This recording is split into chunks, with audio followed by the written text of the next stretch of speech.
Hey everybody, welcome back to another episode of the Bowhunter Chronicles podcast brought to you by Tacticam. Tacticam is by far the easiest way to begin filming your hunts. Whether it's the 4K 5.0 or the budget-friendly solo, Tacticam has something for everyone. Check them out at tacticam.com. This year we're also working with Spartan Forge. Spartan Forge is machine learning for the deer woods. Basically, Spartan Forge takes collared deer studies, insurance car deer accident information, social media geolocations, and it couples that with weather, moon phase, and rut activity to tell you when or when not to be in the woods.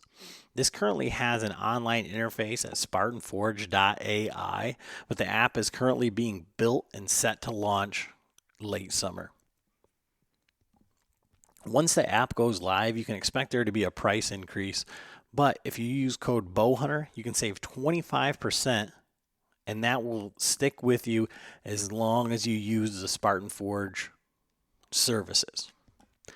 So head on over to spartanforge.ai and get your free 14-day trial.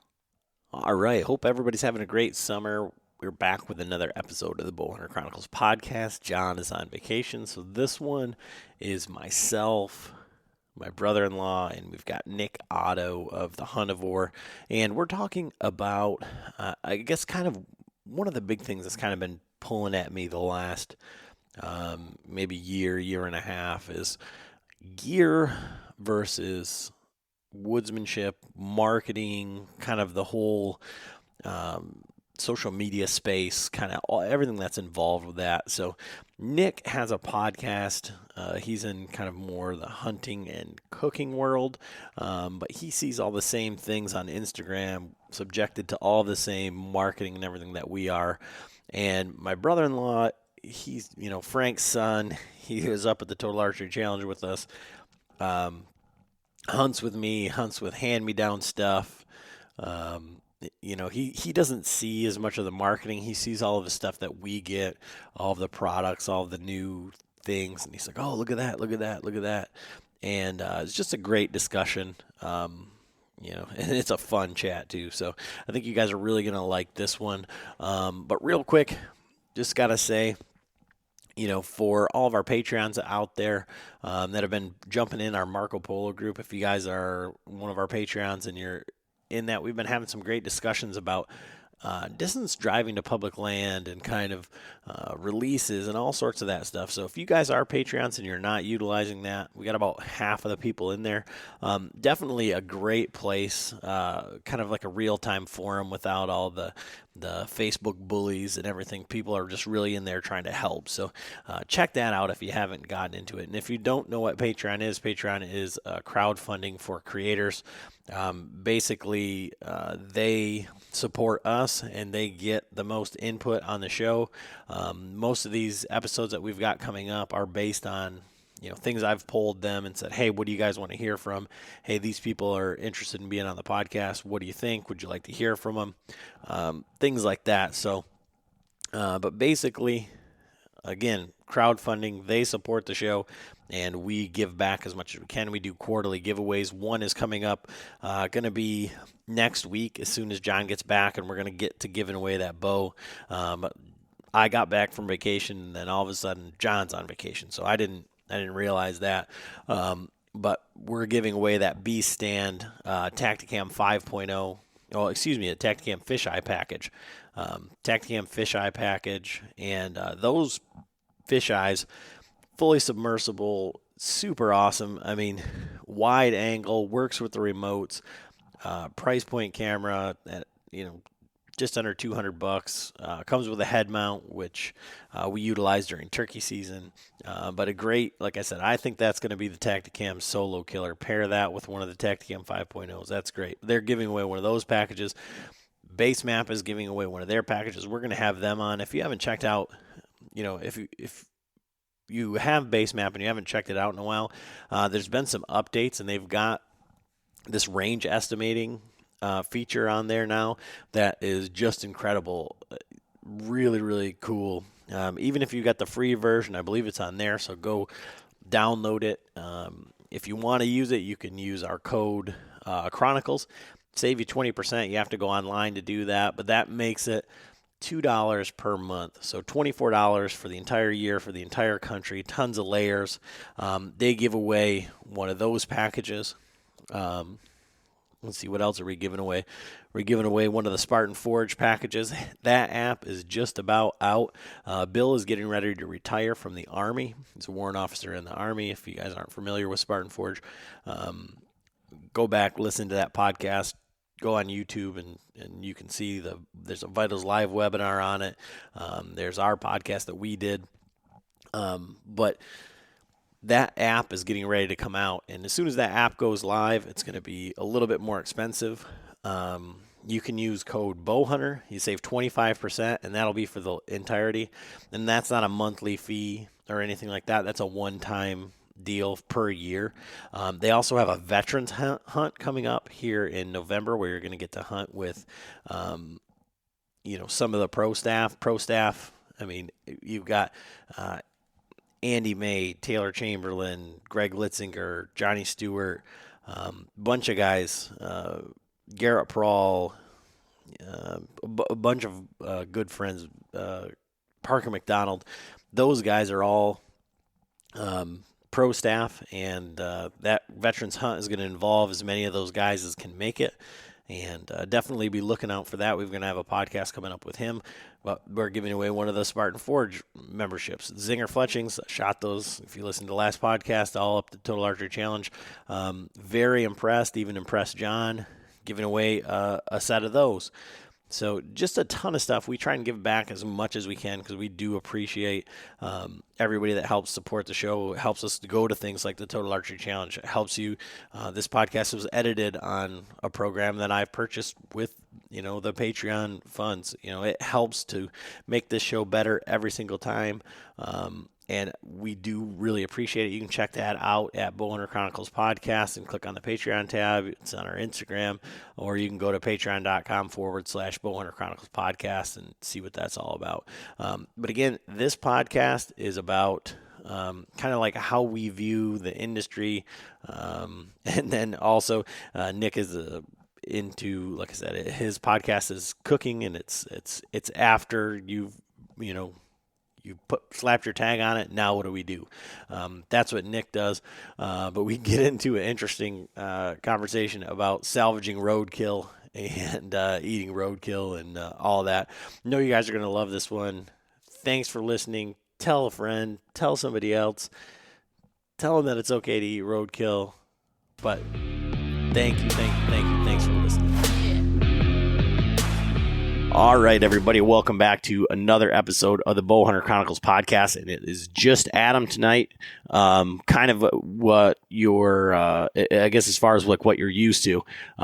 John's on vacation now, and so I'm left holding the bag here, trying to figure out what we can do for podcast for this week. But I got a really cool topic that I kind of wanted to talk about, and I want to talk about like the outdoor marketing and gear and some of the stuff, that we're bombarded with every day. And this is going to sound odd from a guy, we don't do hard sells on stuff, and we don't have like we try to have only people that we like kind of believe in their products, or like people that are new or something that people want to hear about. So we've got a ton of product podcasts coming up. But right now what I'm struggling with is that, do these products actually help you kill deer? And so this is coming from a guy that has a garage full of saddles. I think we've got like 10 saddles plus now. I've got, multiple sets of sticks. I've got, a couple climbers yet. I've got, we're giving away one of the beast stands, and everybody wants to try out this gear. But how does that gear really help you? So from that, I think I want to talk kind of tactics and like the woodsmanship side of it versus gear, old versus new. And so with me today, I have sitting here in my basement recording the podcast, my brother-in-law, Chris, Uncle Frank's son. And he's kind of come along this journey, and he's a great guy to have with this because he grew up, like when I first met him and, my wife and everything, their garage, and it still is like Cabela's. Like you could go in there and pick anything out, but there was a lot more woodsmanship, and it was a lot less centered on this gear is going to help me. So we'll go through that. And then we also have on the line Nick Otto, the Huntavore, who is in the same space here with podcasting with we're on Instagram. We follow a lot of the same people. Oddly enough, he said, he got the call up to the big leagues to come on our show, and he hosts his own podcast on the Sportsman's Nation, one of the largest outdoor podcasting networks out there, if not the biggest. So we've got him, and we're going to kind of transition this also into a little bit of cooking. Chris is a big cast iron guy, and I know that hits home with Nick. So how are you doing tonight, Nick? Oh, I'm doing great. Just got the camper parked at the camping spot. We're off with the family. Actually, the kids took off on a bike ride with mom, so I get a little time to spend over here with the Bow Hunting Chronicles guys. I'm really excited to talk. It's not often do I get to talk about gear, so this is going to be fun. Yeah, so I guess from that standpoint, like, what is your style of hunting in public, private, mobile hunting? How does that all come together for you in a normal season? I'm in a very unique situation where I live at the piece of property that I hunt, and that chunk of property backs right up to public. So I can play the public-private game very easily without too much, I would say, travel time. It's literally my backyard that, I can just go for hundreds and hundreds of acres. So being able to swing onto public when things are really lush and warm during the early season, and then when things start to get a little bit of pressure as things heat up through October, I can bring him on home and be more on the private side once a lot of arrows start flinging through and a lot of guys are in the woods. So I can play the pressure on private, and at the same time I can come and be as isolated as I can be on a piece of private land.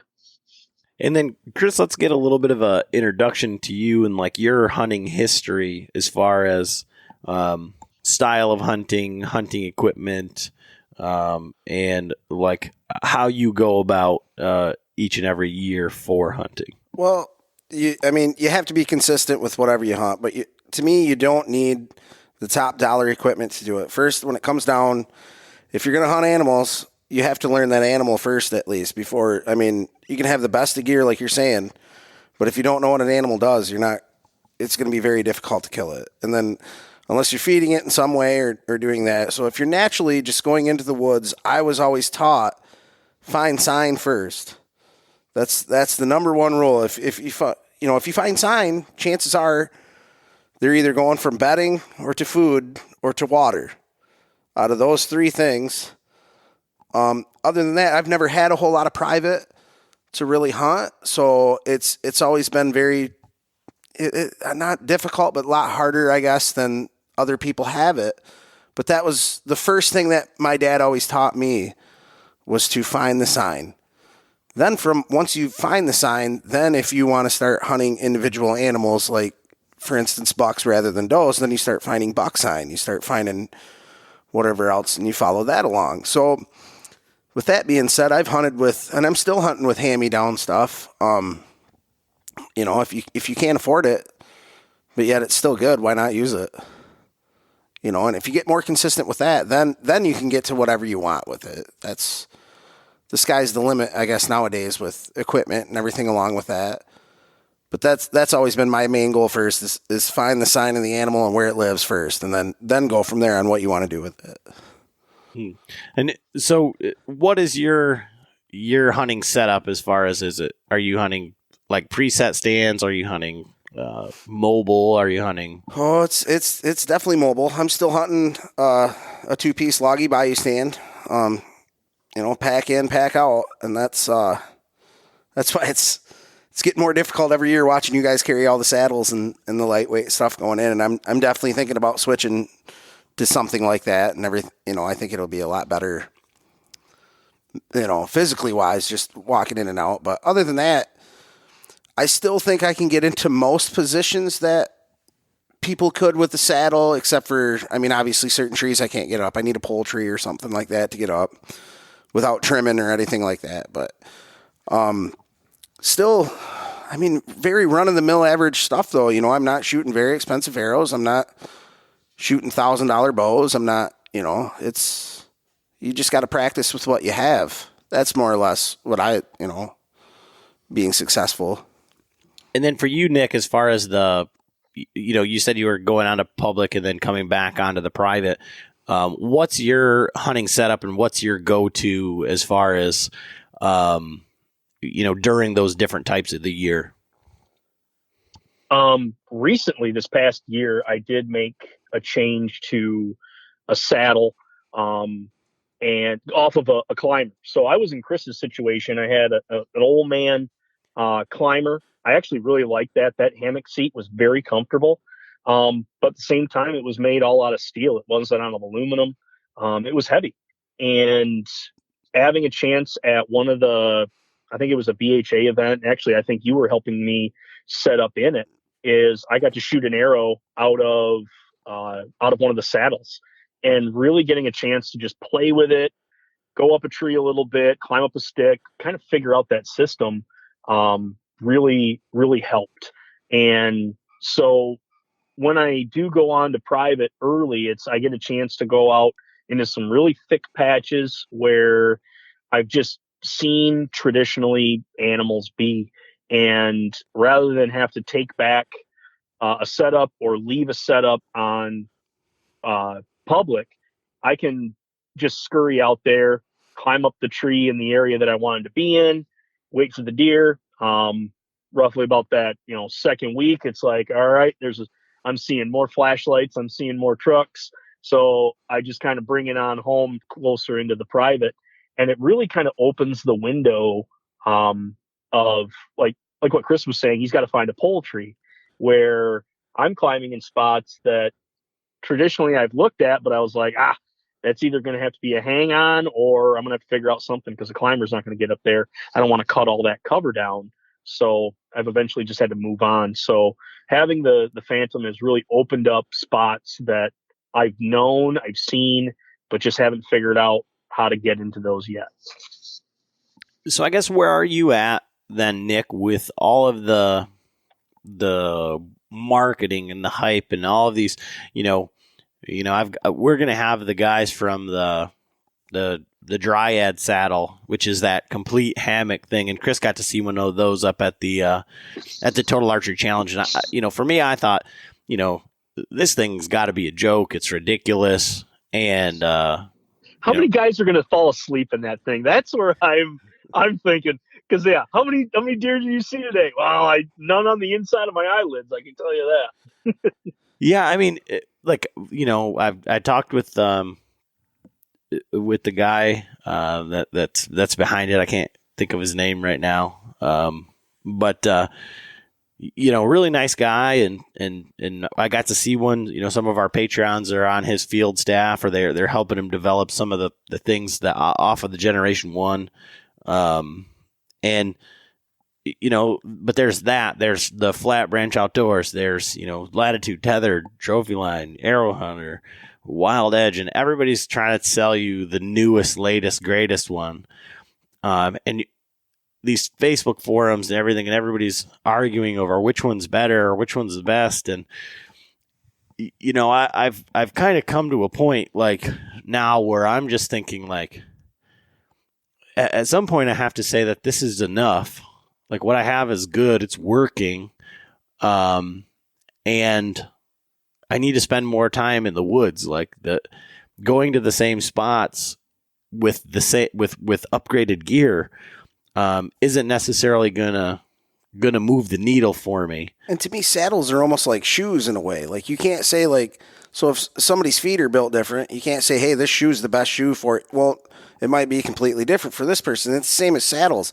People are built so different in shape and size and everything else that you can't just say, hey, I think this saddle's the top of the line. It's going to be the best for everybody because the way it fits, it rides, and everything else.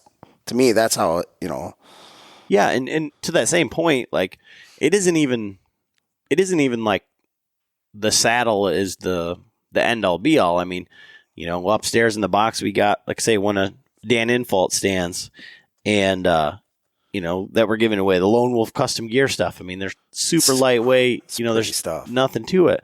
Warren Womack, hunted out of lock-ons and killed, multiple hundreds of deer out of that.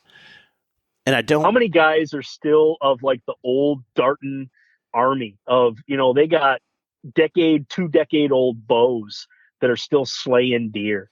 Like all these advancements, even with the bows, even transitioning into what you guys are talking about with the saddles, it's like, there's the stuff that we saw is still working. Like that mentality or that type of equipment is still working, but we've now, how much are we just buying into hype, going in with the latest and greatest? Ooh, this is out. This is going to make things easier for me to kill deer. They really have a good creative amount of people helping, persuade you to upgrade each year. It's funny you mention it that way. Actually, I have a buddy this year that killed one with his dad's.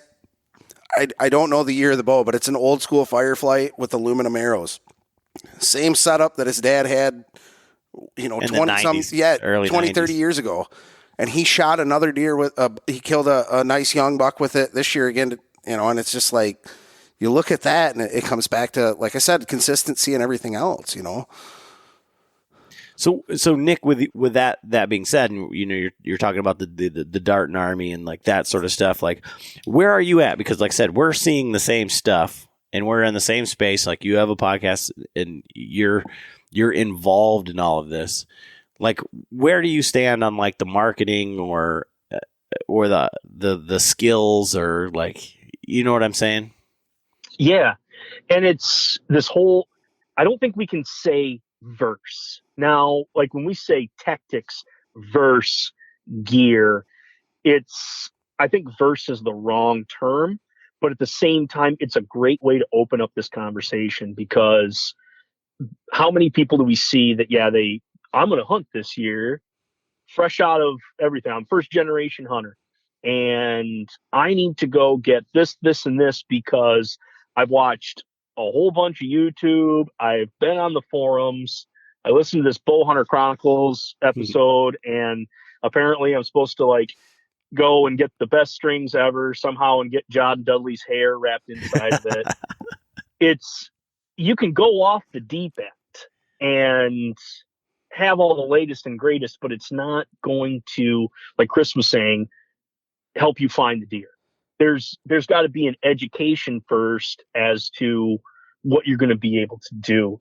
So I watch a lot of stuff in the food world, and I mean, they're almost, even though there's not that many infomercials anymore, like, you look at the latest and greatest air fryer or whatever, but like, if you haven't fried anything before, what good is that going to do you? Or you're getting into barbecuing, great. Why don't you get yourself a drum barrel, or get you a Weber and kind of do this side by side? No. I'm gonna jump to chapter 5 and get myself a Traeger, and then be able to cook things right off the get go. There's a learning curve there. Whereas if you understand and learn things from the first couple chapters, you learn to then appreciate and really hone in the skills from the higher end stuff. So you start out with a Traeger, you learn how to turn on smoke, and then only thing you can do now is smoke on that thing. You're a one trick pony.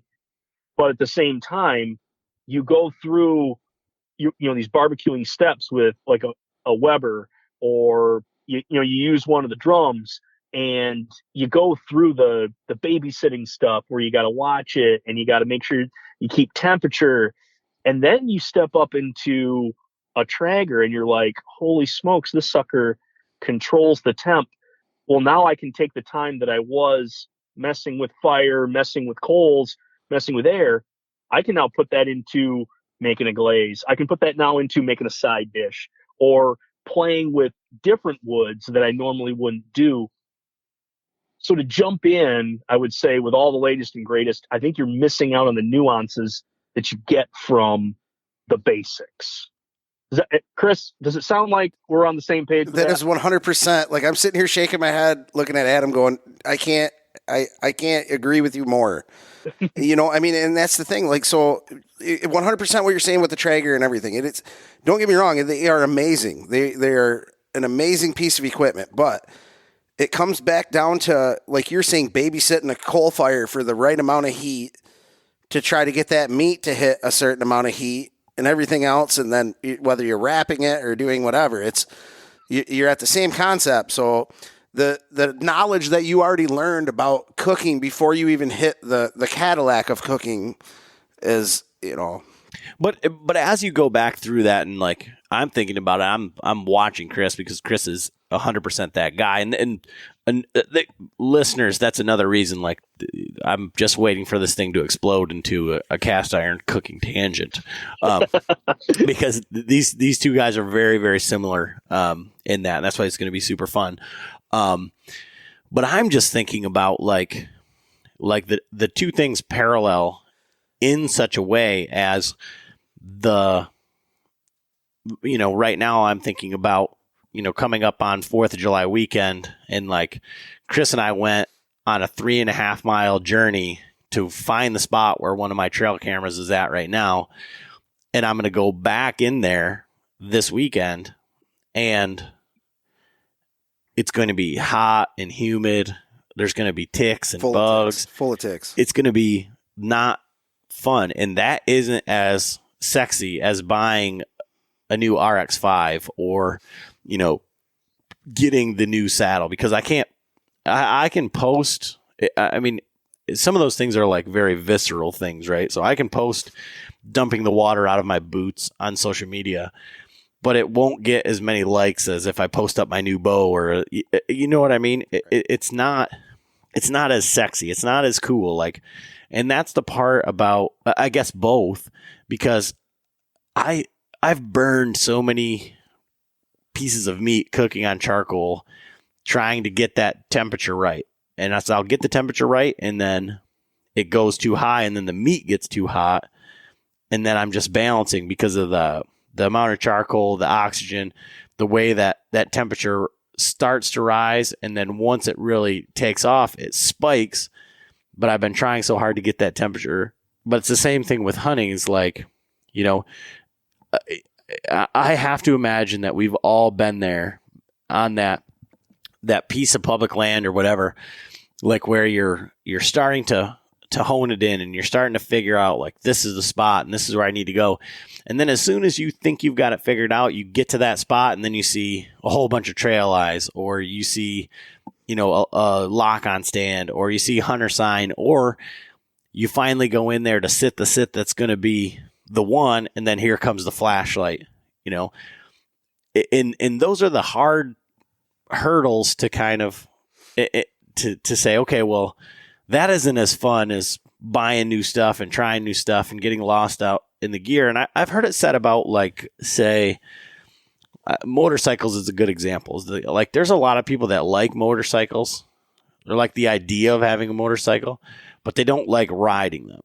And I think that there's some of that in hunting, where guys say that they're hunters and they really like to hunt, but maybe they like to just go to deer camp and drink beer. Maybe they just like the experience. Maybe they just like being involved in a community. But all of that really hard stuff, they don't like doing that. They don't like putting in the miles. They don't like that sort of stuff. So I think maybe that's how those two parallel, I would say.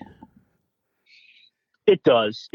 I see what you're saying too. Like, well, at the same point, you're already in your stand. You've got 3-year-old camo on, or in my case, I'm wearing 8-year-old camo, and things are starting to get hot during October, and the guy coming in has one of the brightest flashlights ever. and he's probably wearing Sitka, but at the same time he slept in. Like there's a thing in there that, you know what? Well, what man, I'm out here with the old stuff. New guy with all the new stuff comes in and he's wrecking it all. But at the same time, like it comes down to like, well, it's me versus him, and it's you can't control them. You can't control what other people are going to do, especially in a public land setting. And even with the new technology that's out there, there's a lot of things that are going into systems, and I appreciate systems, and I appreciate you got cell uh, trail cameras that gets put right to your phone. You've got space age technology in everything, but at the same time, like I think a little bit of that ownership is lost, or understanding is lost when things get complicated. So if I'm wearing wool, I know that I'm going to get heavy when I get wet, but I'm going to stay warm. If I'm working on or if I'm taking out an old bow, then great. I can, I got a whisker biscuit that can't fail. I got fixed pins that can't fail. Actually right now I've made the change to a prime bow, and I've got a slider on there. So I've instantly made it more complicated, that it's going to be a specific shop that if something goes wrong with the bow, I got to take it in. If the slider malfunctions, well, that's going to screw up all the pins at that point, but it all looks so cool. And I think having gone through all of the effort with the older bow and then getting the new one, I appreciate the new stuff versus the new guy who comes in with the brand new latest and greatest. I don't think there's going to be that appreciation thing. But at the same time, I almost have to turn it inwards to say, what can I control? What is going to work for me? And you know what? Like Chris was mentioning, it's comparing apples to oranges. Although I would say my bottom is more of a pear shape anyway. So what fits me is not going to necessarily fit Adam. Yeah, and I mean, I'm struggling, in the sense of I feel like I'm in like a paradox here. Like we talk about all of this gear, and we talk about all this stuff, and we look at all of the new stuff, and we get like somewhat mesmerized by it. And then we talk to these really great hunters and take that information away. But at the same time, we're essentially opening up, Pandora's box to all these guys to have the exact same ideas as we do, to look at these same spots. Now, we may not hear and interpret the same things the same way, and we may not hunt the same areas. But when we do go to a new area, we know, if I talk to a like-minded person, like up at the Total Archery Challenge, and we're talking about, places to hunt or whatever, we're automatically talking about saddles, not saddles as a hunting tool, but as a land feature. Ox bows, we're looking at funnels, we're looking at inside corners of fields, and, we're looking at all these same things, buck bedding and balloons and all the things that go along with that. And I think a good example of that is, Chris and I have hunted together a lot, and I try and tell him, because he grew up, all of his tutelage was from Frank from the time he was started. And so as I get into more of this like higher level hunting a specific age class of animal or looking for bigger deer, looking at maps and trying to explain things to Chris, he's like, oh yeah. And now I feel like this year, as you're going out and doing more fishing, because Chris is real big into fishing. Between fishing and mushroom hunting, yeah. But it was like, because there's one spot where I was telling him, like, this is where I would look. And you just kind of ended up there. And you're like sending me pictures like, oh my God. Yeah, it was so. And during I was trout fishing, and I would walk almost a mile away from the truck, drop down into the creek bottom, and fish all the way back.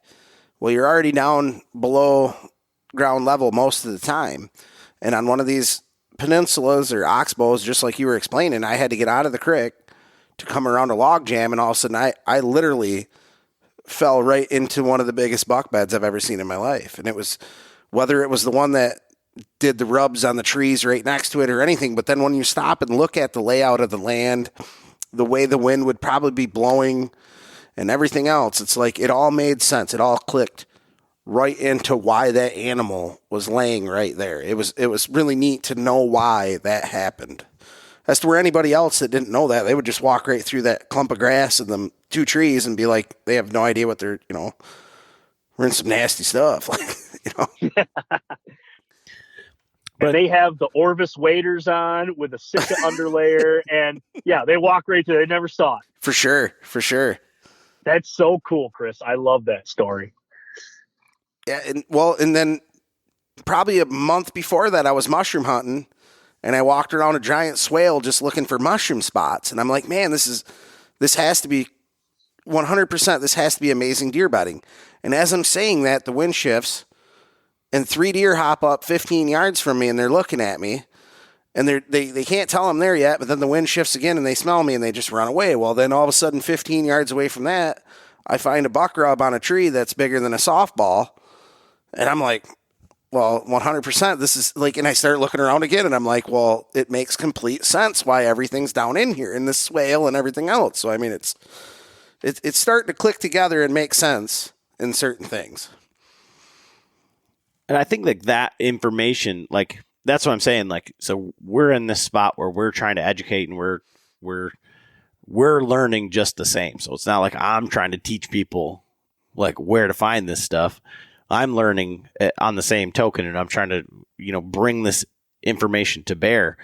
But it is like, one of those things where it's like, I need to be better as for myself.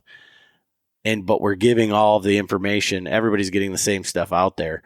And I just feel like the information, the tactics, the boots on the ground, that just like exactly what Chris said was like to make it click. Because if we learned anything like from our elk hunting experiences, is like until you have like tons and tons of experience, like reading maps and then going and seeing what it looks like and putting the correlation in the two, like a place can look like a great spot on a map, but until you like set your feet there, it can be completely different. Like, 180 degree shift from like what you thought it was going to be. So being able to just read that stuff and go out there and do it, it's like, that's where your time and money and energy should be put, is to actually getting out there and doing it, and not on, a $600 Sitka jacket or something like that. Being a podcast that deals with tons of products, like you were talking with Adam, like you guys, you break down, and it's like every episode, I don't want to say every episode, but the next episode, you got someone who's going to talk about their latest and greatest. And then a few episodes later, you end up with someone new, similar lineup, and they now have the latest and greatest. Do you sense that it's more of an opinion at this point, where like, their stuff in 2020 is now been totally improved of? It's obsolete to now, here's the 2021 stuff. Do you feel like there's being opinions kicked around at this point? Is it like Ford versus Chevy, or are you really seeing like generational gaps between, like, well, just to bring it home, like versus the first saddles, they're in functionality, to this now spread of 6 or 7 companies that are out there that you're going through and being able to test and try out? Is it matter of opinions, or is it really features and leaps in technology that we're looking at? So on the saddle front, I think it parallels like the bow front, right? So the difference is it's much easier to go and shoot a multitude of bows. Now, maybe you can't shoot every single bow, but you can shoot 5 bows in a shop, or 2 or 3 bows that you really want to test versus one another. where doing that with a saddle is a bit different. So with bows, everybody likes a little bit different back wall. Everybody likes a little bit different draw cycle. Everybody has a different tolerance for hand shock or speed or and so it's a very personal thing. And I would say that the same is with saddles. So like I've basically completely taken myself out of answering anybody's questions on a public forum like Facebook because I don't want anything to be perceived as negative. No, that I'm like bought and paid for, that like we're in bed with any company whatsoever. I mean, I could legitimately say that I'm friends with a bunch of the people that have the saddle companies and that they're great people and, you know, they want just more people to saddle hunt. And for the most part, they all believe that they make a great product or the best product. And they also believe that there's enough market share for everybody to be there. But my main like question to whomever is asking this versus this is, what is your hunting style and what is your experience with any saddle anywhere? Because someone who's been saddle hunting for 10 years or 5 years or even the last 4 years is going to have a different experience than the first person setting in a saddle the first time. So the first time that you hunt from any saddle, it's going to be way better than a tree stand experience, generally speaking. And I don't put tree stands in this category because on some level, I feel like there's a tree stand is a tree stand is a tree stand. So you're going to say, well, millenniums are different than lone wolves in this. Well, you've got cast stands, you've got ladder stands, and then I feel like you've got everything else. Like millenniums have a nice seat, but they're, you know, you're still going to get your pops and pings and everything like that. Cast stands, you're going to have, you know, less noise. So those are kind of like somewhat of a one-trick pony.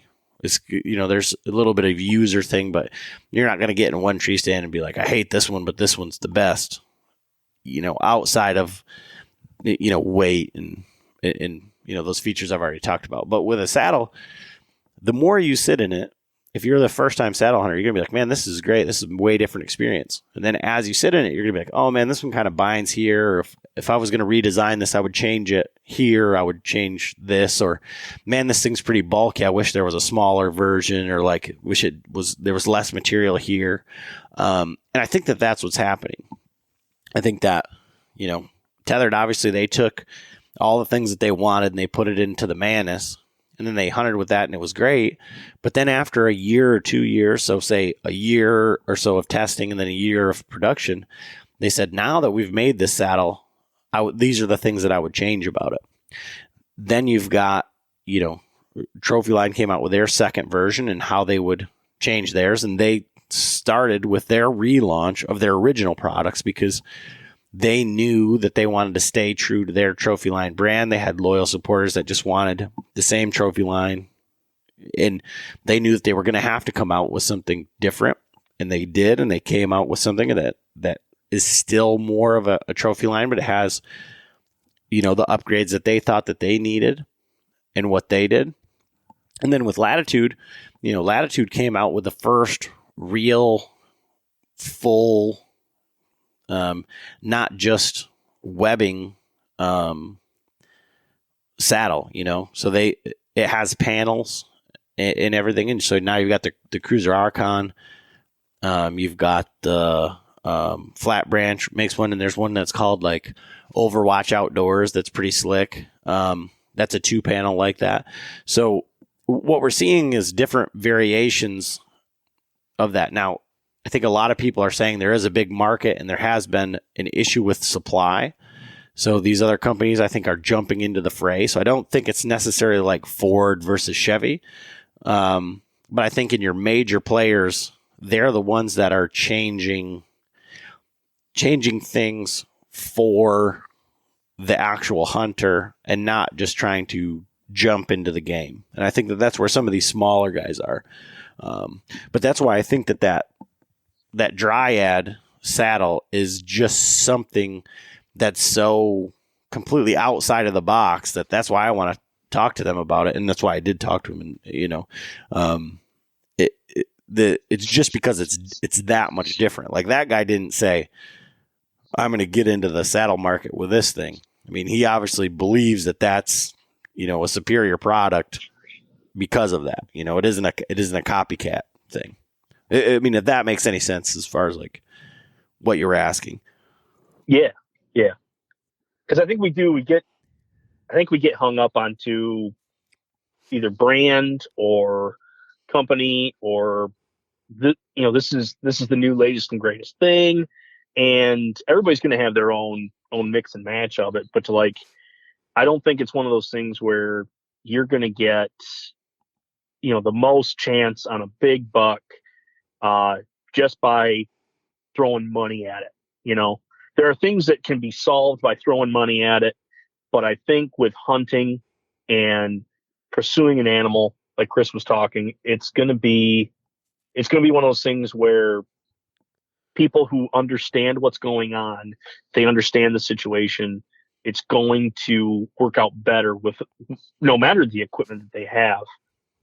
But now, if we can leverage that know-how, someone who has that know-how and woodsmanship can get into new and different spots because things are lighter, or they can shoot more steady. They're jumping from their old Darton, let's say, and which can still kill deer to this day. I got a 2002 Bengal. It was a Martin Bengal sitting in my garage that I'm sure it's waiting to get back into the lineup at some point. But at that point, that thing can still kill deer. These guys with trad bows, they're literally sticks and strings, whacking deer every year, getting close to big animals. But now that we can leverage the efficiency of this new technology, guys who put the work in are going to feel it. If you put me into think of everybody's first vehicle. My first vehicle was an 87 Chevy Silverado pickup. It had rust holes in the side that was for aerodynamics. So air could pass into the box and then out the back where there was no tailgate. Like, these are all vehicles that we learned on. And now that I can afford a new vehicle, I get a newer vehicle, newer to me. And now it's got bells and whistles. And I'm like, man, I appreciate this. If I've been lugging a hang on or a climber into the woods for 15, 20 years, and now all of a sudden I grab a saddle and, man, I didn't put any effort getting up into that tree. That there's an appreciation there. When again, I'm making a generalization, someone new to the game who hasn't gone through the trials and tribulations, someone who hasn't tried to, as you were talking about, control the fire inside of their smoker by hand, jump chapters forward, the appreciation is not there. But then at the same time, who am I to tell anybody that they can't go buy whatever they want? That's completely fine. I just think the new stuff is going to be way cooler once you have previous experience. Well, yeah, but I mean, I feel like so on the emotional side of it, like, you put all your money in, you've done all your research, and I think people get like so hung up on like what they bought, and they want to stand behind that or validate it to their wife or their buddy or whatever, whoever. If you spend $300 on a saddle, or when you think about all the stuff that was coming out with the Lone Wolf custom gear stuff, where a stand and sticks was $1,000, and people are like, well, you don't need that to do that. And, obviously we all know that is not a precursor to killing deer. I mean, there's been plenty of deer killed without that. When I tell my wife I'm buying something, it is always a need. There is never a want in the conversation. It is a need. Capital letters. Well, see, we need to have this conversation elsewhere, because all you need to say, you need to get into the thing is like, it's for the podcast, honey. Like, Exactly. it's not for me. No. I don't. I know I don't need that, honey. I don't even want that, but it's for the podcast. I have to. It's for the podcast. That's, so put that in your back pocket. But I think it's going to get thrown back as screw that podcast. That's what she's going to tell me. But that's neither here nor there. But the thing is like that emotional thing. You've put out your money, and you don't want to sound like, you don't want to go back on that. Like, oh, you said this was going to be the latest and greatest thing, all this stuff. And I don't know, maybe to some people it is that motivation, or it is that it isn't the magic wand. But maybe it is that accountability thing. Like, I spent $1,000. It takes the mental check almost to be able to, okay, that's it, and that's what I needed to do this. Yeah. And it's certainly possible. And one of the things, and man, I don't know, I'll have to talk to John about this. But this is one of the things that I've said, a lot, is about the scent lock stuff and the John Eberhart, extreme of that. I guess, what is your take on that, Nick? Before I spit my hot take on that. Gotcha. Well, it's funny.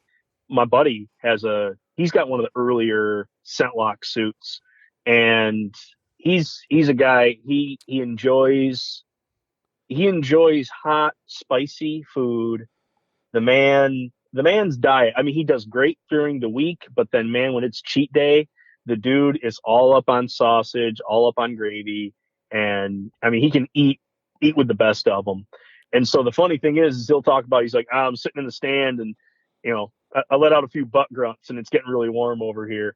And so we laugh about it, and it's like, well, is that scent lock suit, is that starting to turn into a balloon at that point? Are you actually holding in that much scent that you're actually getting inflation at that point?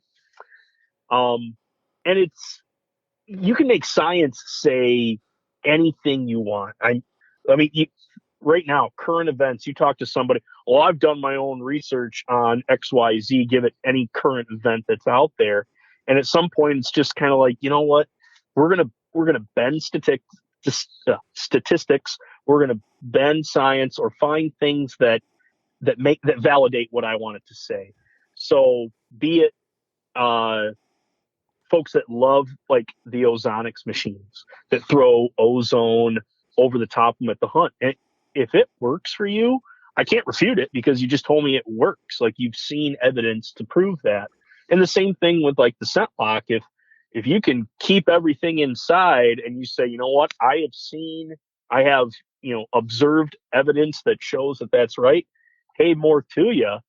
I haven't gone that route, and I don't think I'm going to. But at the same time, like, I don't know, you can kind of make any result up that you want, given enough flexibility. Well, I mean, to that point, you could say, with all the Dan Infalt stuff, and the no wind, and hunts and t-shirts, and straight out of work and everything.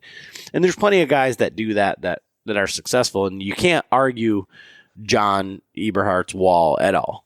I mean, he's killed. You cannot. But to the point of spending $1,000 on a Lone Wolf custom gear setup, or in a $400 ozonics machine, or going through all of the scent lock regimen, I almost feel like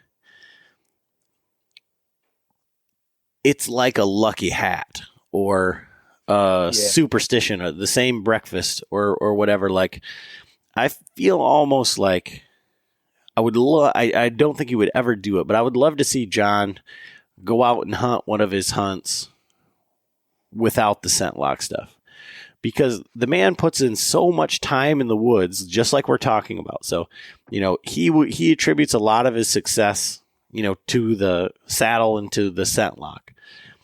but he spent so much time scouting his spots, looking at what the deer do. He's using, these specific entry and exit routes every single time. That I think he's just that good of a hunter, and he happens to wear the scent lock stuff. But it is what keeps it. You know what I mean? That's what what gives him the confidence. I mean, that's just what kind of like what it seems to me, like the validation part of it. Because if the scent lock was really the thing, and anybody could go through all of that regimen, but they still went and sat in the same spot every day and did, sat in their ladder stand, or, they wouldn't have that same success. And there's so much more to it. Like the knowledge that the man has and the time that he puts in, I think is almost more of a testament to any of the equipment. I don't mean to name drop, but like, for instance, when you watch the hunting public, those guys, they probably have the top of the line stuff, but yet they're shooting some of the biggest deer you've ever seen off the ground. They're shooting them off, and that's the skills of hunting come into it. It doesn't, and like you're saying, I bet you John could kill them deer wearing a white t-shirt, with all the steps that he takes, like, and everything else. So I mean, you don't necessarily need it, but if you need that mental check to do it, then I guess that's what it is, I got a perfect example to go along with this. Now, I'm not into the scent lock stuff, but as of 2016 was a very pivotal year because I took an off-the-shelf arrow with an off-the-shelf mechanical, put it together because that's what the shop guy said, or that's what I just pulled off the shelf. Shot a buck in the shoulder and it ran off. And I found my arrow later, and I found a little pool of blood and never recovered the animal. That was the last year that I took a shot on an animal and lost it. And you just have a whole like week of like restless sleep and feeling like crap. And that was a moment where I said, I need to do something about my setup. And I really came down to that. I wanted to change my arrow. So 2017 became, or like the rest of 2016 into 2017 became, well, I need to do something about my arrow setups. And so having to go through and find, well, what arrow is going to be the best? So yeah, looking through all this marketing data and being like, what do I select? And then through happen chance, I come across, at that point, he was pretty small. And yeah, name drop again. I jump into the Ranch Fairy stuff, and he's talking about this Ashby formula. And from that, I'm learning about arrow flight. I'm learning about what is it that kills animals? Why? What are some points that are going to make a deadly arrow? And so, yeah, kind of jumping into that marketing even a little bit and saying like, my mission, my goal here is to create something lethal that's going to kill an animal. And what's going to take this shoulder blade out of it?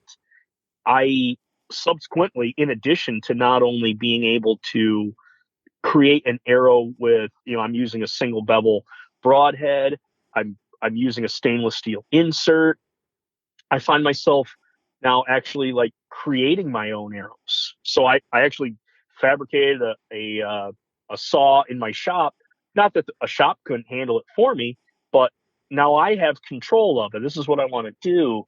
And I'm purposely buying the piece that I want, but now I'm shooting through paper.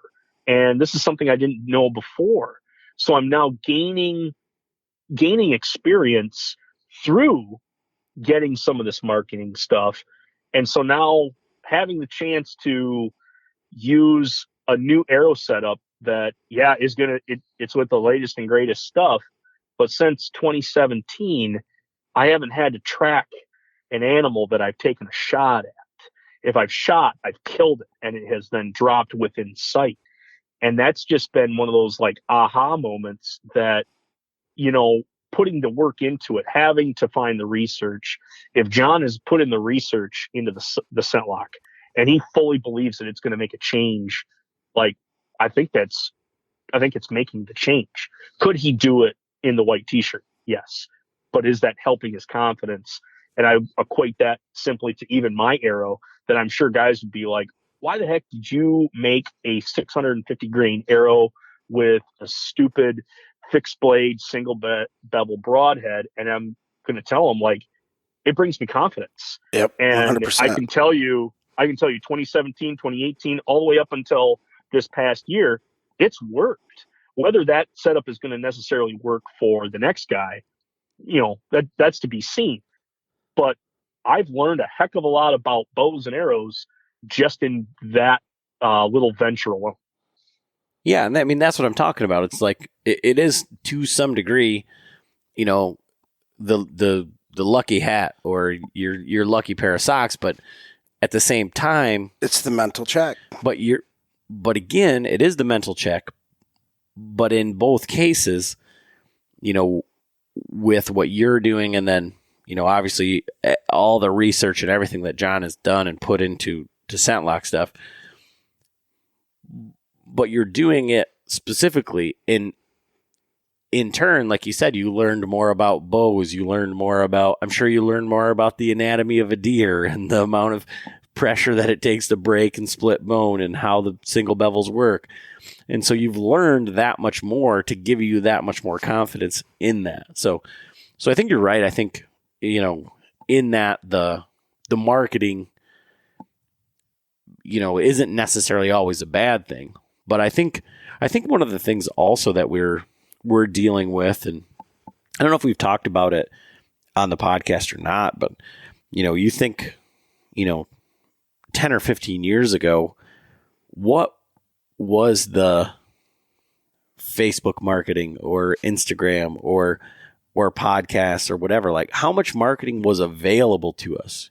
You had to like actually go and buy something, then you basically allowed them to market to you, whether it's a magazine, a DVD, or you're watching the Outdoor Channel, or, even YouTube at that time. We weren't seeing, and, you talk about the hunting public or whatever, hunting public, born and raised, Hushin, Midwest Whitetail, Dan Infalt, whoever, maybe you've had the opportunity to meet some of these guys or talk to them, and, they are, for all intents and purposes, great people. And so now you have a connection with them and you want to support them through this marketing. But over this past, decade or decade and a half, how much more marketing are we being, exposed to, right? Yeah.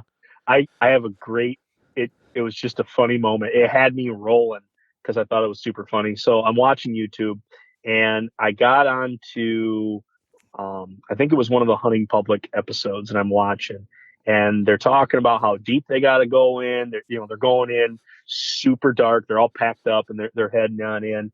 And then of course you see the little tab in the bottom, ad, in 3, 2, 1 kicks in. The first ad was for Can-Am, or the Can-Am side by side, and how they could go anywhere and do all this stuff.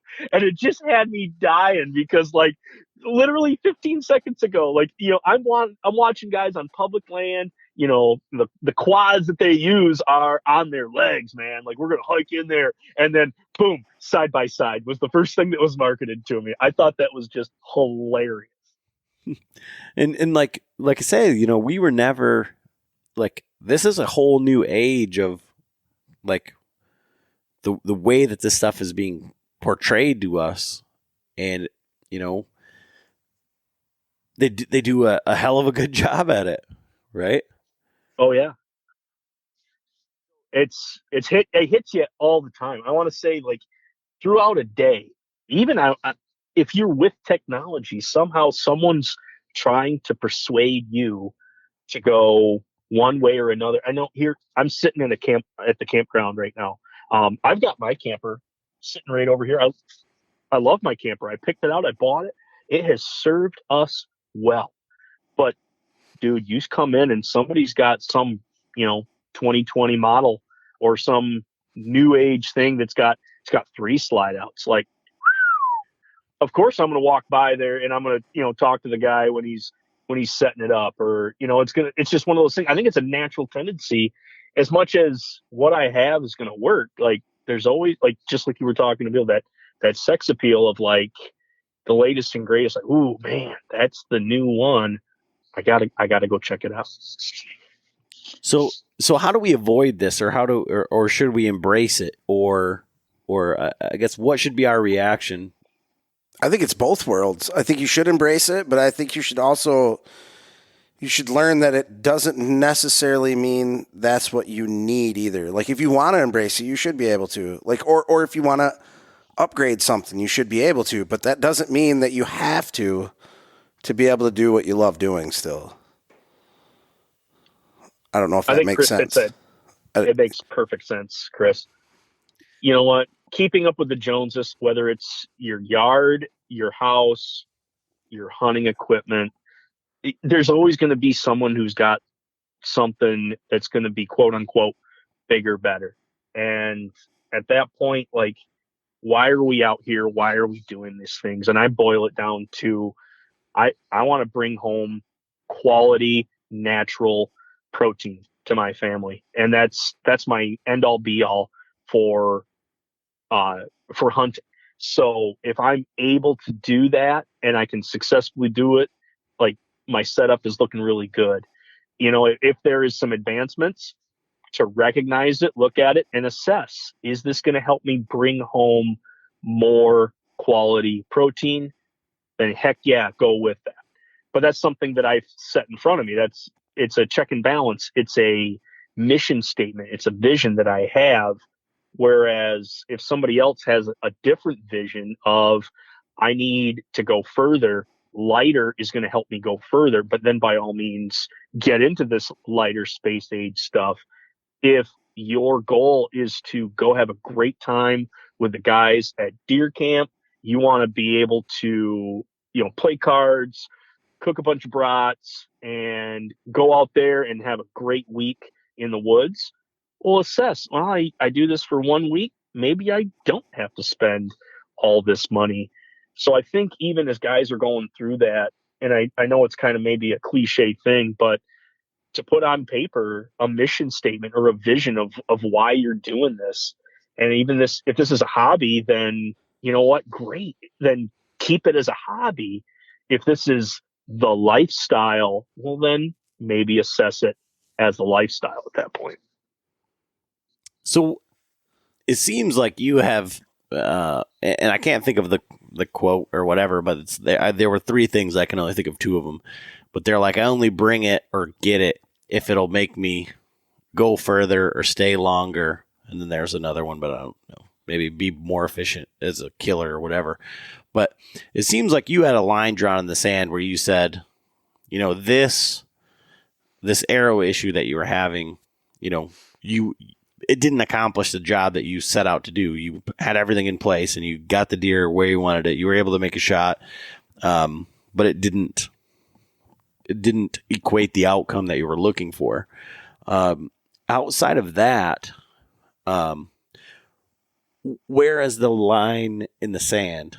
Or so let's say that you're a mediocre hunter like myself, and I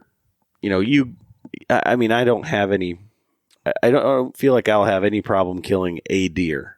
Like, if you said you need to kill a deer, I think I can go and find a deer and kill a deer.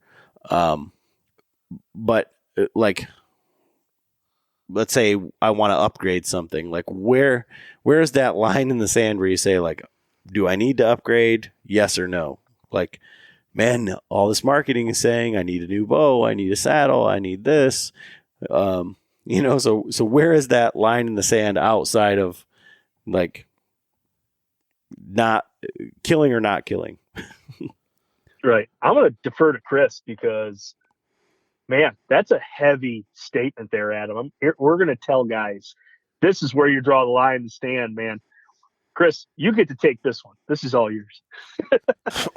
I mean, once again, it all comes down to, you have to be comfortable with what you're doing. So, and like he said, if you're doing it extracurricular as a habit or as a just something fun to do, then okay, the sky's the limit. If you have the money, then buy whatever you want. Buy the best bow you can. But to actually coming down to like what you're saying. So why are you killing the animal? If you're just going out to kill the animal, are you going to kill the animal to eat it?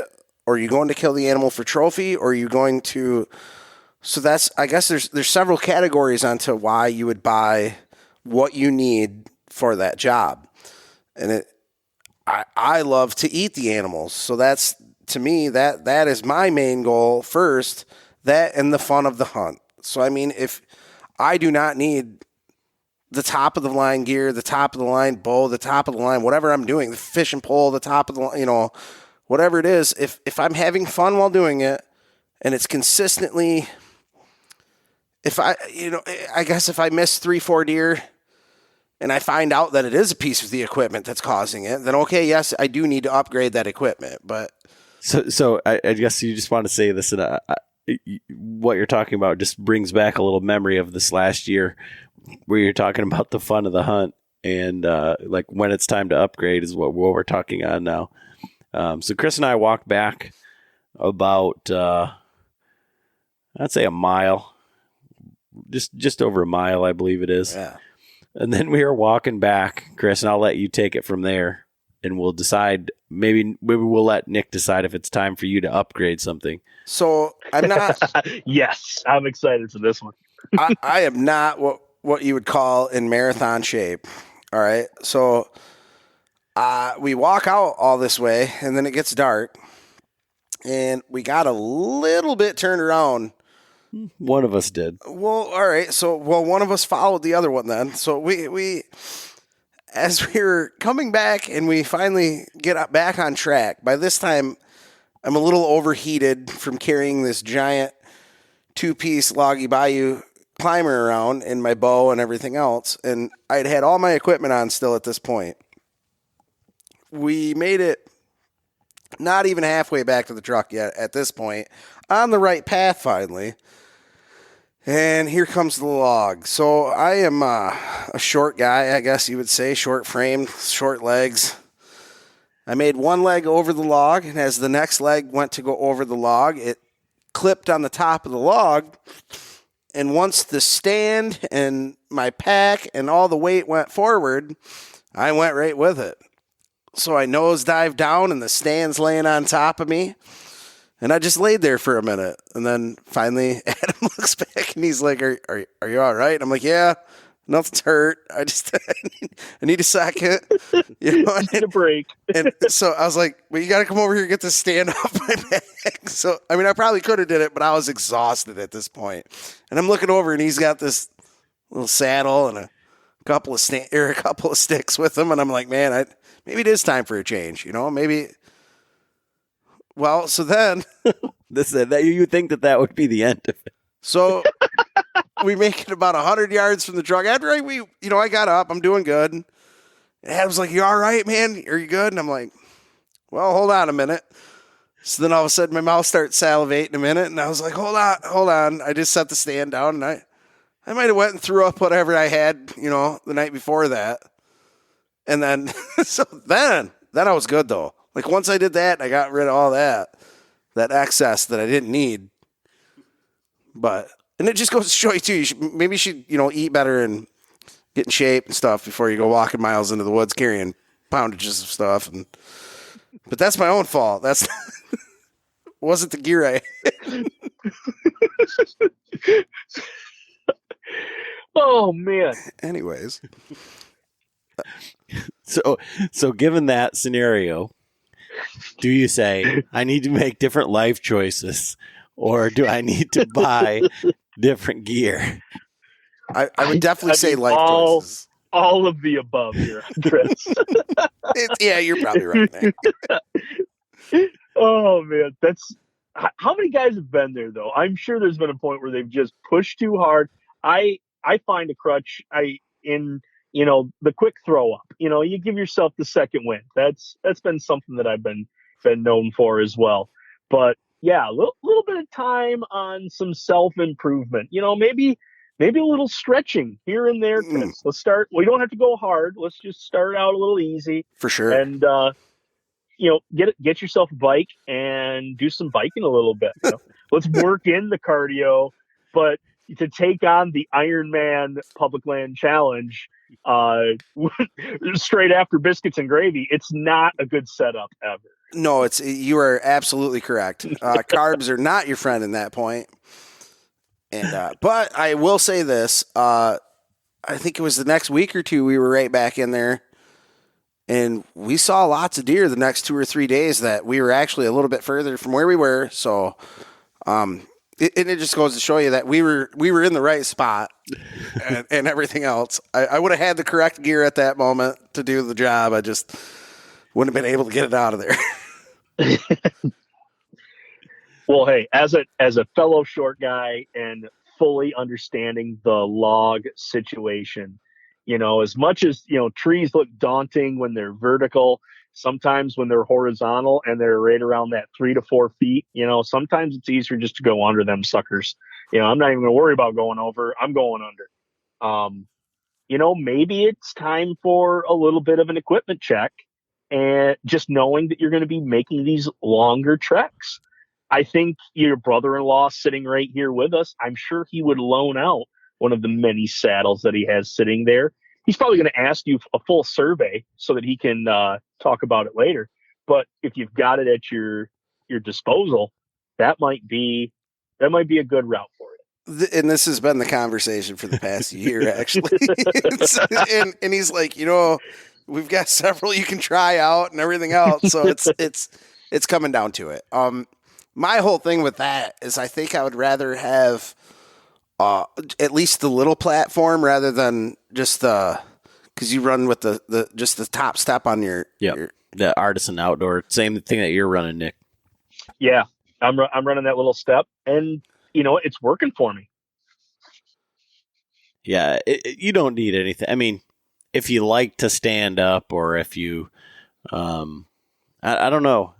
For me, I just do not like having to set up anything additionally. And Chris and I have hunted close enough together plenty of times that he's seen me go up and down the tree and how I maneuver and use that thing. So, and it does. I like the efficiency of it. Like that is 100%. I get where you're going with it.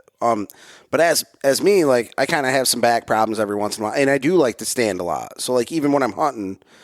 Even if I have a seat there, I'm still standing half the time. So like that would be my adjustment.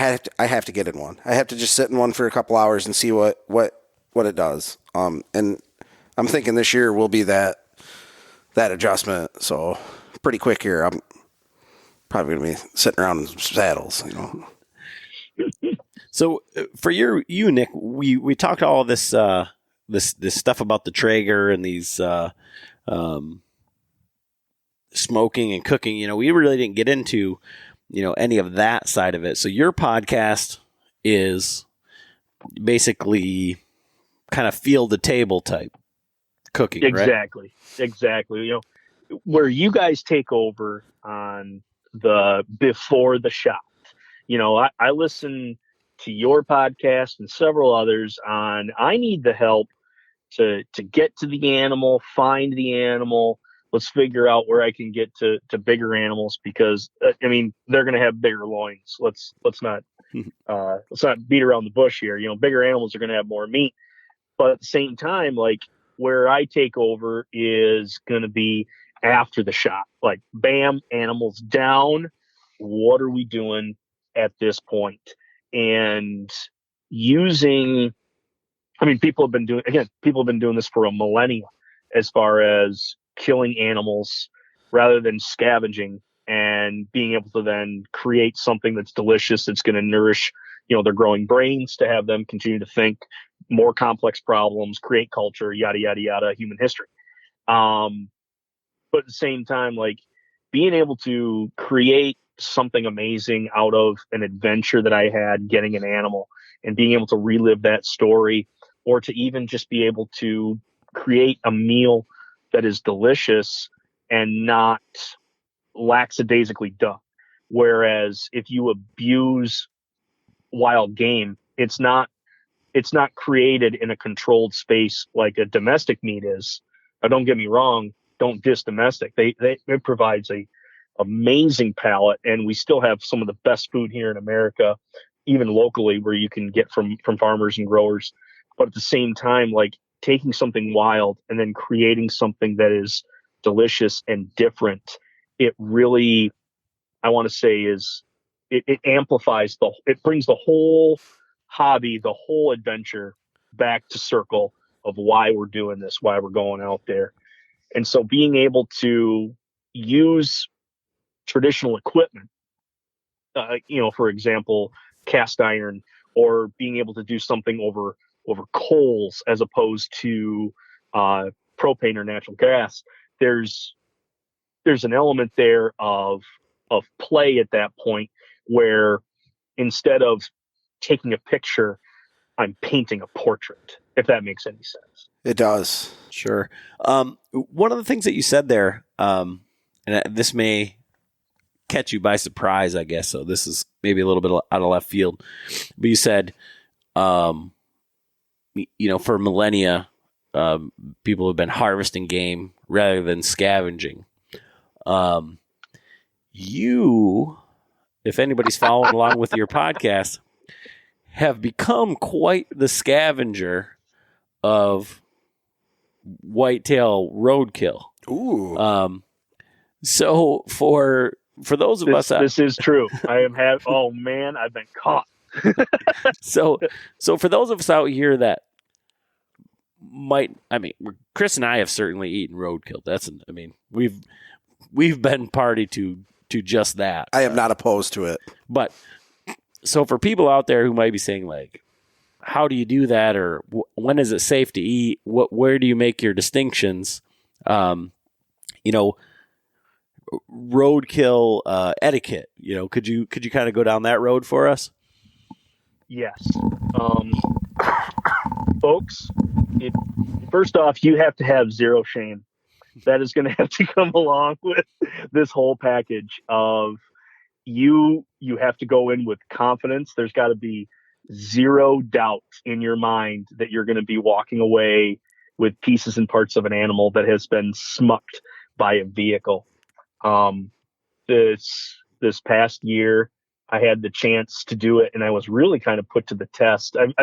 People have seen me do this. In fact, I've had an encounter where I've actually approached someone who is getting a ticket from the police officer saying, or the paper saying like, "Hey, you hit it. Here's your write-up." And I've walked up to be like, "Dude, are you okay? Oh, good. I'm glad everything's all right with you."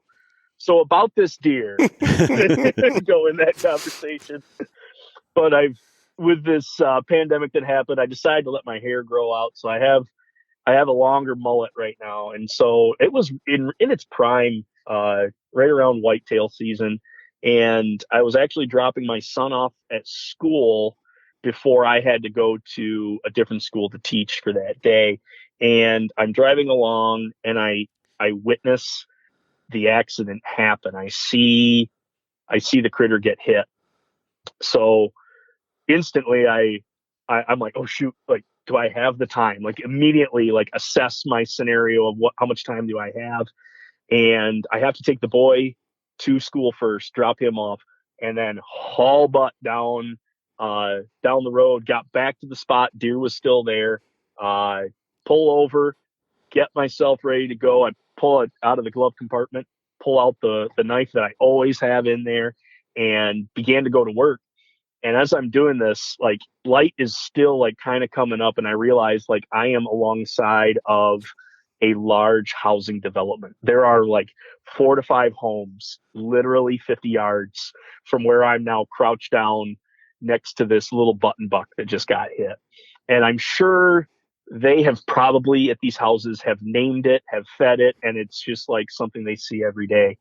And as I'm taking off one of the hindquarters and I'm lifting it up into the air, I look out in front of me and I see a Yukon come out, and the look that I was given by this woman, like she was not looking at another human being at that point, just utter like disgust and awe of like, what is this over here? And I could just feel the hair on the back of my neck flow off to the one side. And so I knew like there was just this picture that was painted for this individual of like, if I ever saw a hillbilly, this is what I have now seen right here. Please tell me you were in a Trans Am. Oh man! And what I were need you to, wearing at this point? I was actually wearing cargo shorts, which is usually a mainstay on me, and I think I had a sweatshirt on. Was it the Bow Hunting Chronicles sweatshirt? I Oh, I really hope hope it so. was. I hope so. And it's such a But shame. anyway, It is such a shame though that somebody can pull out and look at you in that situation and be like, "Wow, like how different you shocked that person, obviously." But I mean, how is that any different than going to a butcher and getting a cut of meat and everything else? It shouldn't be any different. I mean, I guess the roadkill aspect, yes, like they don't know you just watch that animal get hit. You don't know, they don't know yeah, it's completely fresh. It's completely, and instead of going to waste, you're actually coming through and harvesting that. It's a pandemic. They got them. They're now cannibals. they got him.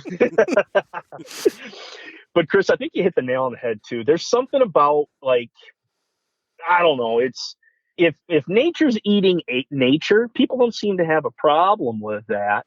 But at the same time, like, is and we could say that human encroachment on wilderness has affected animals and population, and people can kind of dodge around that a little bit.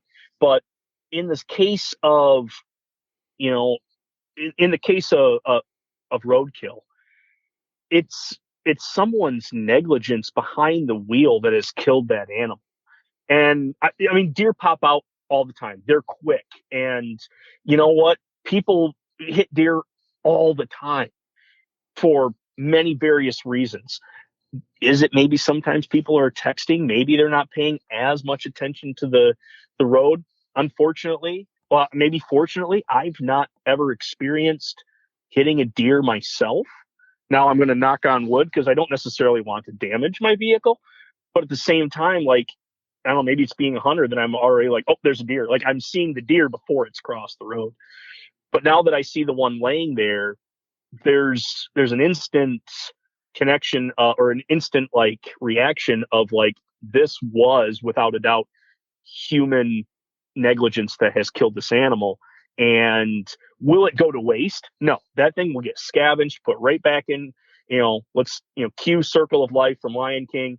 It's all going to get used. But there's just something about, like, a human ended that life and now it's going to rot on the side of the road.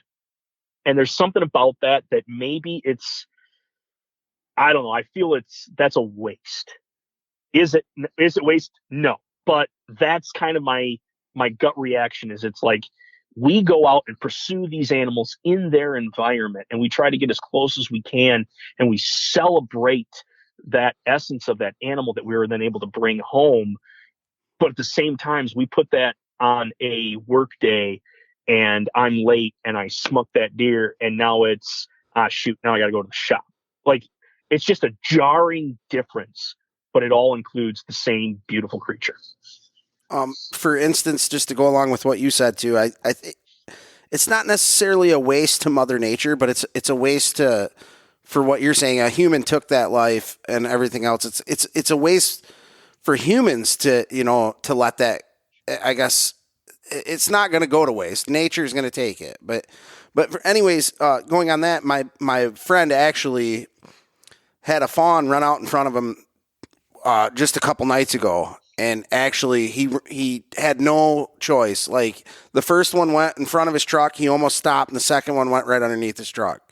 He felt it, everything else. And he said when he passed, this is almost midnight, he watched the fawn take back off. It got up from off the road and ran. Well, the next morning, he went out and for almost 45 minutes searched around for this thing. And he said if he found it, he was going to get a full body mount on this fawn just to... Because he didn't, he felt so bad and everything else. And this is a hunter. It's not like, and he's like, I've taken, I don't know how many lives of deer, but he's like, just to do it with a vehicle is like, it's not right, and that was the way he claimed it. But I guess, right. So going back to eating roadkill, it's almost like it doesn't make it right, but you're helping the fact of, it's not going completely to waste and everything else, like you're saying. And yeah. And to go, I mean, to then go along with like, okay, how do you feel confident about now picking up something that, did get hit by a vehicle?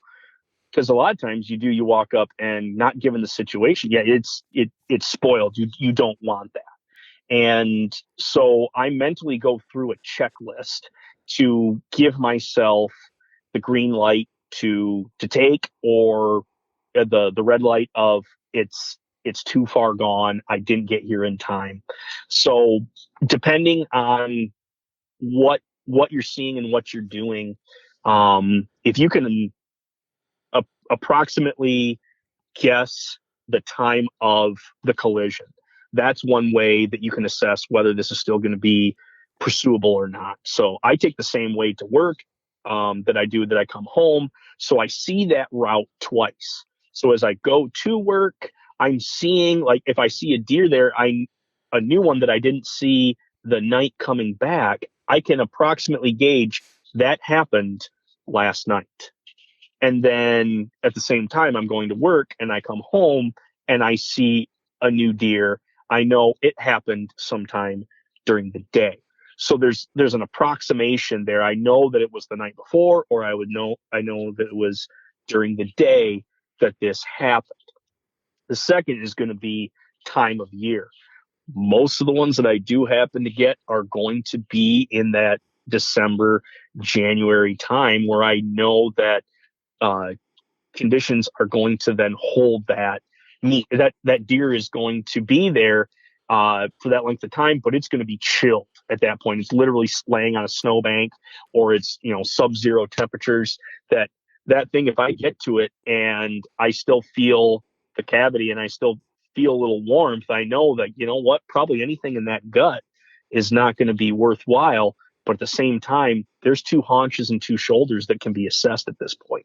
So being able to not only with time approximate of the collision, but now conditions. Is that another green light giving me that if it's super cold, hey, we can continue this on. If it's warm and I can't accurately tell when that critter went down, I gotta just leave it. You get the ones right around time here where you get does moving around to go fawning, and they're going to be in some populated areas, and you see a doe lay there and she's real big and bloated. It's not worth it. I mean, it's 80 degrees right now, or at least what have I got here? I got 70 degrees, and it's already 10 o'clock at night. So anything at that point is going to be a no go, just because of bacterial exposure. Another thing I'm going to look at is where exactly that animal got hit. If it got hit in the front and that front shoulders are just mangled, it's not worth the bone shards. It's not worth um, having to piece those apart. You're not going to get anything valuable out of that. Vice versa, you get mangled back ends. Like, you know what? You got to let it go. You got to think about the quality that you're going to get out of this. Is this worthwhile to take? Um, and then at the same time, like, how are you transporting it, and how quickly can you get it chilled and processed? If it's going to be something that you're going to throw in the back of your truck, go to work, and leave it in there for all day, that's just something you can't quite handle. But if you've got the time to be immediate upon that resource and scavenge what you can resourcefully, it might be one of those things where you just can take the back straps out, because that's the only thing that you can answer questions about. If the legs are all mangled up, you might as well just let it go. Hardly ever is it going to be a full what do I want to say? A full scavenge out of the entire animal. You're only going to get pieces and parts out of Too this, much of the because it wreckage. wasn't. Yes. Just like you get bloodshot uh, from a bullet wound, and you got to cut around that. Now instead of a 45 caliber, we're looking at the front end of a Buick, literally. So there's going to be some damage that's all done. And at the same time, you got to know the clientele that you're going to be feeding it to. I purposely label my stuff as well, depending on the sex of the animal, I either call it a Sal being a buck or a Sally being a doe. And that just keeps it straight for me. It kind of leaves my family in the dark a little bit. But at the same time, like when I experiment on recipes, that's what I can go to. There's not the emotional attachment to that piece of meat. If I try something and it's worthy to go and be served to my dog, like I don't have the emotional weight of, say, the critter that I actually went and put all this time in to harvest. Is there a distinction between the two animals? No, but there's an emotional weight that I have with one, and there's one that I don't with another. So So if that breaks down at least a little bit of my system, that it just goes into assessing your variables, giving yourself a green light of things that are like, is this going to produce quality meat? Yes or no, and go through that checklist each time, and that just gives you a safeguard so that you're not bringing, you're not bringing nasty stuff into the kitchen. with what you just said too, I totally get what you're saying because with the like what you're saying, you don't get the same thing out of an animal that might got get hit by a car or that you actually personally taken with archery or a gun or anything like that. So for instance, last year we were up at hunting camp and they have, I don't know how many people were up there, probably 15 of them. Well, two of the last guys to come back watched a small button buck get hit by a car. And it was literally a mile and a half away from camp. And they called the DNR, they got a license for this animal and everything else, and they brought back the whole animal, but yet all we were able to salvage were the hindquarters and the back straps.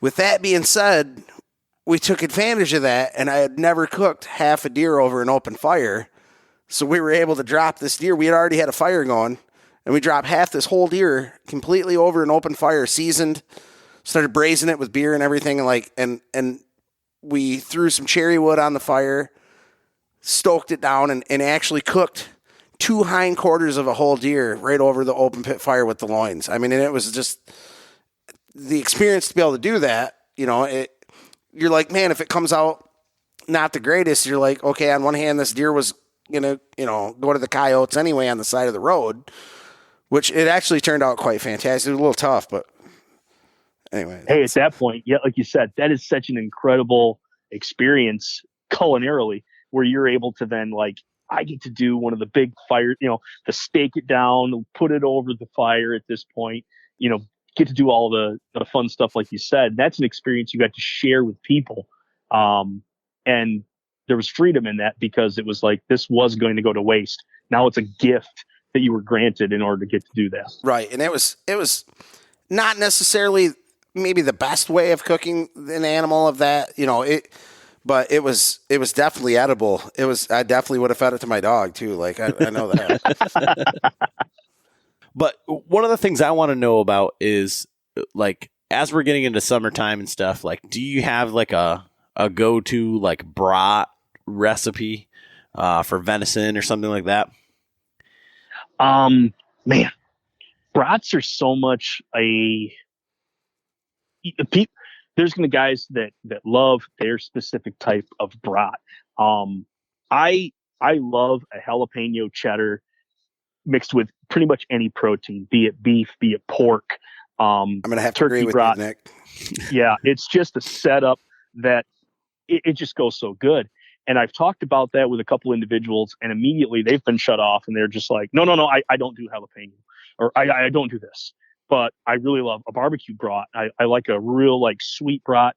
And at that point too, it's like all of a sudden these flavors come back and forth. Like I like a heat as opposed to a sweet on a brat. If I'm going to get my sweetness, that's going to come from my condiments that go on top of it. But as far as like something that I want to do this summer that is going to be kind of like something that I can do over, I want to have a good play with food. And I go back to a recipe that I did actually a couple of years ago. I was having some new folks to our house that they don't really have wild game. That is something that they came living in the suburbs. They stayed in the suburbs, but hunting was never a big part of their life. And that's why I wanted to serve that night. And so I was like, shoot, how do I make this something that's approachable, but at the same time, like not take everything away from it. Hey, hold on, buddy. I'll be with you in just a little bit. Okay.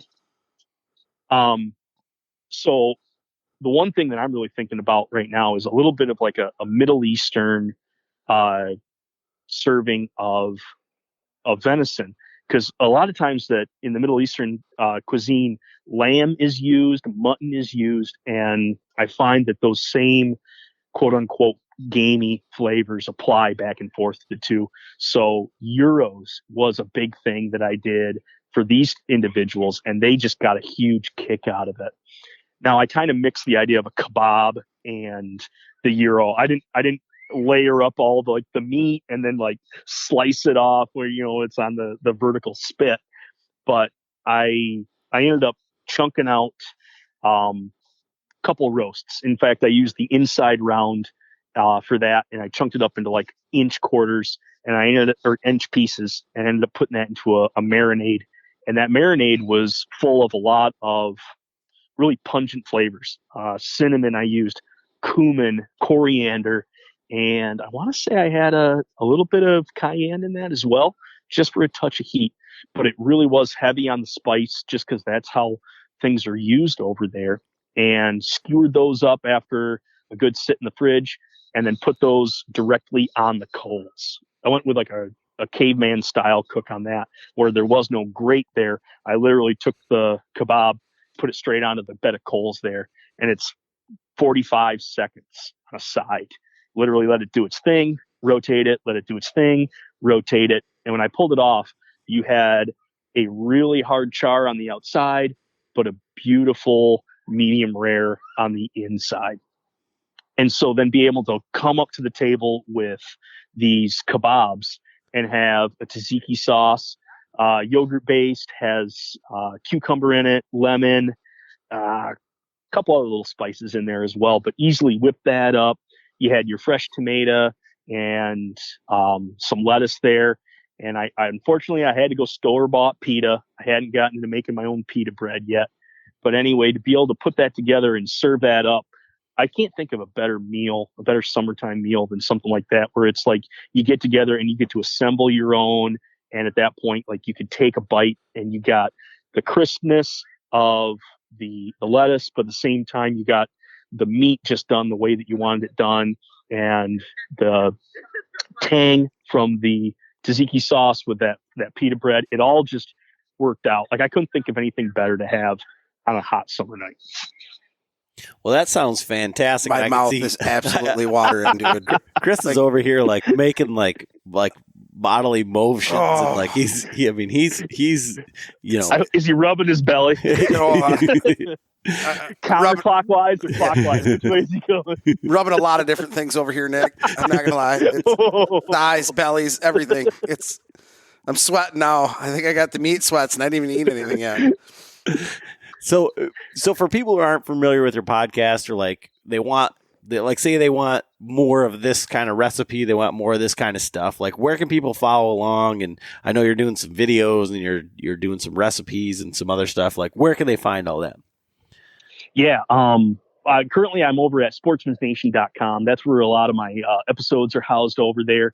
My recipes are housed on there as well on the blog. I'm trying to get a few more out for this summer, so stay tuned to that. Like this Euro, I want to get that printed out because it was such a success. And I think it's one of those things that even guys that are entry level that want to do something that's with a little bit of wow factor, this is right up their alley. It doesn't take a lot. It just takes the effort to do it. So follow the steps and it should get you right where you want to go. But I do a lot of communication and a lot of stuff over at Instagram, and that'll be at Huntavore. I'm also on Facebook, Huntavore Podcast, and then I'm also trying to get my Go Wild up and moving a little bit more. So I'm there at just my name, Nick Otto. So go ahead and give that a follow as well. But yeah, I've got a couple videos on YouTube as well through the Sportsman's Nation, just doing a couple how-tos on butchering. For guys that are really getting into butchering their own stuff, maybe it's their first year, maybe they're just looking for a little direction, check those out as well. Awesome, man. Well, I really appreciate it. It's always a good conversation. Like I said, we just need to get together more. Definitely this year in hunting season, I want to have you come and do some butchering for us and kind of teach us how to break it down into the individual cuts, because that's something that's, I think everybody can benefit from, but that's something that where I envy you for being able to do that. So we'll definitely have to do that. Yeah, I love it. The Dexter bag is ready to go. I'll have my knives sharp and ready to cut some Benny. Awesome. Thanks, man. All right. Hey, have a good night. Yeah, we do.